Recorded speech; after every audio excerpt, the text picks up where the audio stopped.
As more Rust crew members continue to detail their concerns with production, one in particular has spoken out against assistant director Dave Halls.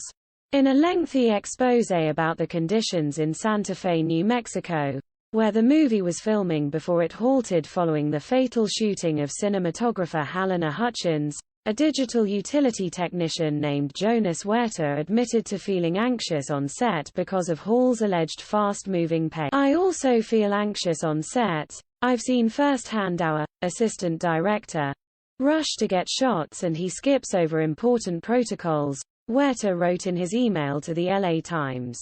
The digital technician went on to claim that there were other instances prior to Alec Baldwin firing the gun that killed Hutchins and injured director Joel Souza that left him feeling uneasy on the Western genre film set. Speaking of Halls, Huerta said, "He often rushes to shoot.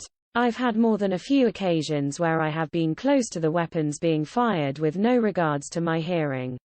Sometimes he rushes so quickly that props department hasn't even had the chance to bring earplugs and he rolls and the actors fire." An attorney for Halls did not immediately return Fox News' request for comment. Halls was one of 4 people to handle the gun on October 21, the day of the shooting, law enforcement has said, along with Baldwin, armorer Hannah Gutierrez-Reed and prop master Sarah Zachary.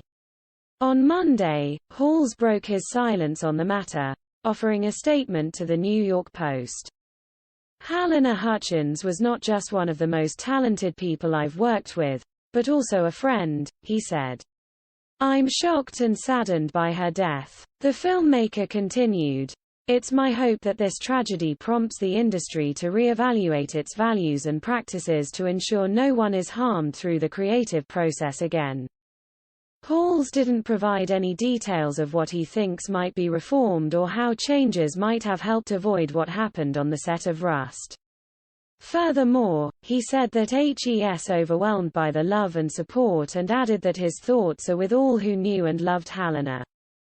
Santa Fe County Sheriff Adan Mendoza said last week there was some complacency in how weapons were handled on the set.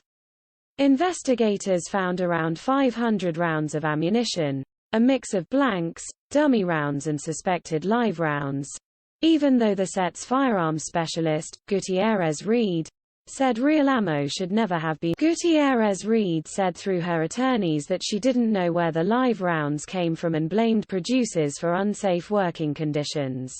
On Monday, Hall's attorney Lisa Torraco appeared on the story with Martha McCallum and first said that Halls absolutely did not hand the loaded gun to Baldwin, though later backtracked and dodged questions on the matter. When pressed further, the attorney said she has spoken to some crew members who remember Gutierrez-Reed handing the weapon to Baldwin while others recall seeing Halls pass it to the actor directly after being passed the weapon by Gutierrez-Reed himself. According to a warrant from authorities, Baldwin was handed the firearm by Halls. A warrant stated that Halls handed the gun to Baldwin and declared it cold, an industry term meaning that the weapon was not loaded with ammunition, including blanks. Per the Associated Press, citing the application for the search warrant, Halls was unaware live rounds were inside the gun Baldwin used was one of 3 that Gutierrez-Reed had placed on a cart outside the building where a scene was being rehearsed, according to court records.